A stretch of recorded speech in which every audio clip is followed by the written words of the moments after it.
उत्तर प्रदेश के 35 साल के राजनीतिक इतिहास में योगी आदित्यनाथ ऐसे मुख्यमंत्री बन चुके हैं जो लगातार दूसरी बार इस पद पर बैठेंगे। यूपी चुनाव 2022 के नतीजों में बीजेपी बम्पर जीत की तरफ बढ़ रही है। बीजेपी की आंधी में समाजवादी पार्टी, कांग्रेस, बहुजन समाज पार्टी टिक नहीं सके।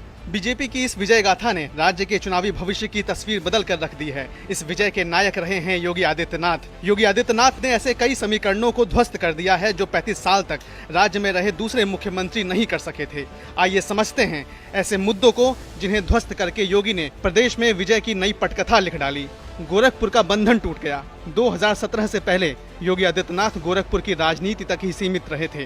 2017 में अचानक मुख्यमंत्री बनने के बाद जब वह प्रदेश की सत्ता के शिखर पर विराजमान हुए तब उन पर कई शंकाएं भी उठी थी। ये शंकाएं एक योगी की प्रशासनिक कार्यप्रणाली पर थी।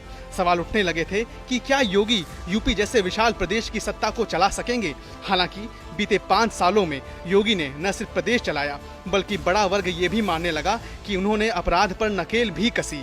इसी का असर है कि प्रदेश में योगी ने न सिर्फ अपनी धाक जमाई बल्कि फिर से सत्ता में वापसी करने में भी वह कामयाब रहे। ठाकुरवाद के आरोप बेदम हुए। योगी पर विरोधी दलों ने पिछले 5 सालों में ठाकुरवाद को लेकर कई तरह के आरोप लगाए। ट्रांसफर पोस्टिंग के मामले में एक विशेष जाति को कथित तौर पर तरजीह देने की बात की गई। विरोधी दलों ने कई तरह के तर्क भी दिए। हालांकि इस चुनाव में बीजेपी और योगी के चेहरे पर जिस तरह से वोट पड़े वह बता रहे हैं कि आम जनता के बीच इस तरह के आरोप कोई असर नहीं डाल सके। आंदोलन की आंच बेदम। पश्चिमी यूपी से शुरू हुए किसान आंदोलन को लेकर ऐसे कयास लगाए जा रहे थे कि इसका असर उस वक्त की मौजूदा सरकार पर पड़ सकता है। पश्चिमी यूपी की किसान बेल्ट में नतीजों को लेकर खुद बीजेपी भी आशंकित थी। पार्टी ने न सिर्फ किसान बिल वापस लिया बल्कि किसानों को अपने पाले में लाने के लिए कई मुहिम भी चलाई और उनका प्रचार भी किया। अब इस जीत ने दिखा दिया है कि किसान आंदोलन यूपी में बीजेपी को कोई नुकसान पहुंचा पाने में नाकाम रहा।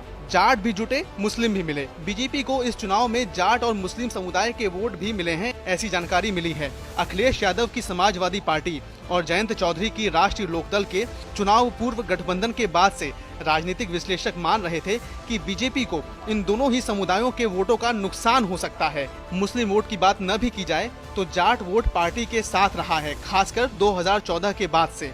2017 के चुनाव में मुस्लिम महिलाओं के वोट पार्टी को मिलने की बात भी सामने आई थी।